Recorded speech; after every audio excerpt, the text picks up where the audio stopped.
Medical and sales representative ইউনিয়নের ডাকে উত্তর 24 পরগনা জেলায় 17তম বার্ষিক সম্মেলন প্রকাশ্য সমাবেশ সংগঠিত হলো খড়দাহে।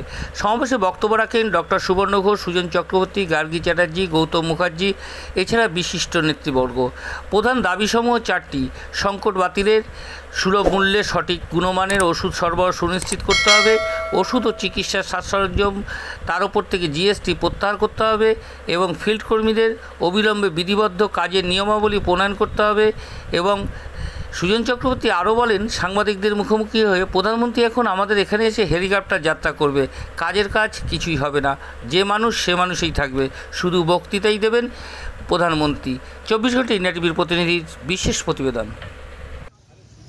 এখন আমাদের সংগঠনের সভাপতি কমরেড সন্দীপ মেলাকার পুষ্পস্তবক দেবেন কমরেড সুজন চক্রবর্তী। এদিকে করে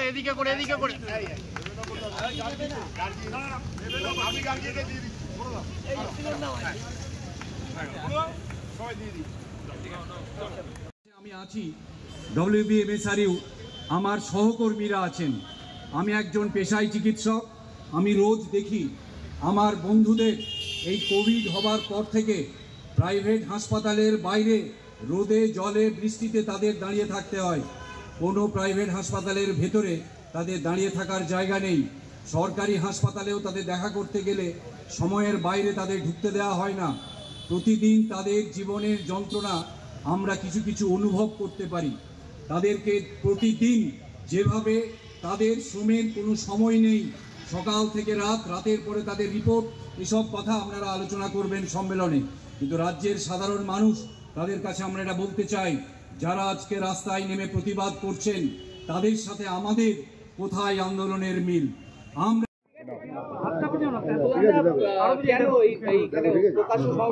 দেখুন, এটা হচ্ছে আমাদের রাজ্যের, তার মধ্যে এই জেলা উত্তর 24 জেলা, এদের WBMSRU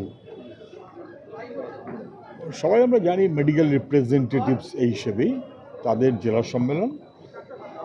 স্বাভাবিক কারণে আমাদের বিশেষ করে এই সময় দেশে, রাজ্যে, জেলায় মানুষের স্বাস্থ্য ব্যবস্থা, স্বাস্থ্যের অধিকার, ওষুধ এবং নানাবিধভাবে এগুলো যেমন বিপন্ন হচ্ছে, তেমন এই কাজের সঙ্গে যারা যুক্ত তাদের উপরেও নানাবিধ আক্রমণ হচ্ছে। শ্রম কোড ইত্যাদি ইত্যাদি যেভাবে দিল্লি চালু করতে চাইছে, ওদের সাংগঠনিক সম্মেলন, তার প্রকাশ্য সমাবেশ।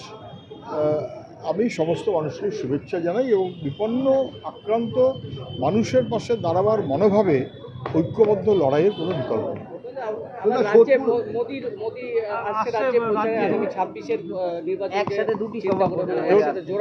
মোদিজি আসবেন, হেলিকপ্টার যাত্রা শুরু হবে, উনি দমদমে একটা মিটিং করবেন, তারপরে কোথাও আর একটা কোথাও বাইরে কোথাও বোলপুর কোথায় যেন করবেন। প্রধানমন্ত্রী হয়েছেন, দেশের কাছ তো কিছু নেই, দুনিয়ার কাছে দেশের মান সম্মান নষ্ট হচ্ছে, গর্ব নষ্ট হচ্ছে, আমাদের রাজ্যে মানুষের জীবন মান বিপন্ন হচ্ছে। তো কোনো কাজ প্রধানমন্ত্রী হিসেবে খুব একটা নেই ওনার। উনি এখন হেলিকপ্টার যাত্রা করবেন শুধু ভোটের প্রচার করার জন্য। ওনার আচ্ছা যদি আসছেন বক্তৃতা করবেন, যার ইচ্ছা হবে শুনবে, কিন্তু বিভ্রান্তির প্রচার যেভাবে বিজেপি করছে, এটা কিন্তু মানুষের কাছে ধরা পড়ে গেছে।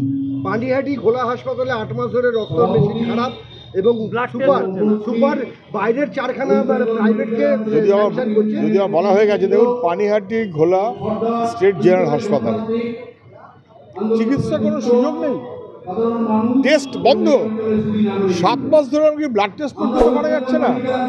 কি ব্যাপার? ইঁদুর নাকি তার খেয়ে নিয়েছে?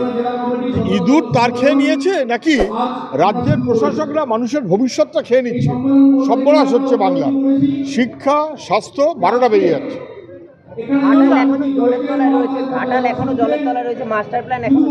হয়ে গেছে, বলেন। বড়নগর পুটিঘাটে বালি চুরি হচ্ছে, কি বলবেন? বালি তোলা হচ্ছে। আপনি তো বড়নগর কুটিঘাট দেখাচ্ছেন, গোটা পশ্চিমবাংলায় চুরি হচ্ছে। সব বালি, কয়লা, পাথর দখলদারি হচ্ছে। মানুষের জীবন, ভবিষ্যৎ, চাকরি, কাজের সুযোগ, শিক্ষা, তার অধিকার চুরি হচ্ছে। কুটিঘাটেও দুপক্ষ, তৃণমূলের কার দাদাগিরি হবে, কাটোয়াতে কার দাদাগিরি হবে, ওই বালিঘাটের দখল নিয়ে একজন মারা গেল। অভিযুক্ত তৃণমূল, আক্রান্ত হচ্ছে তারাও তৃণমূল, মরছে তারাও তৃণমূল। বেসরকারি আমার জানা নেই, আমি দেখেছি কিছু একটা হয়েছে, আমি ঠিক বলতে পারবো না। সেটা চাপানুতর চলছে, সেটা যারা বাস্তবটা জানেন তাদেরকে জিজ্ঞেস করবেন। 24 ঘন্টা ইন্ডিয়া টিভি, সর্বদা সবার পাশে, সবার মাঝে। আজ এ পর্যন্ত। সঙ্গে রাখুন 24 ঘন্টা ইন্ডিয়া টিভি। দেখতে থাকুন সব জেলার সব খবর সবার আগে 24 ঘন্টা ইন্ডিয়া টিভির পর্দায়। নমস্কার।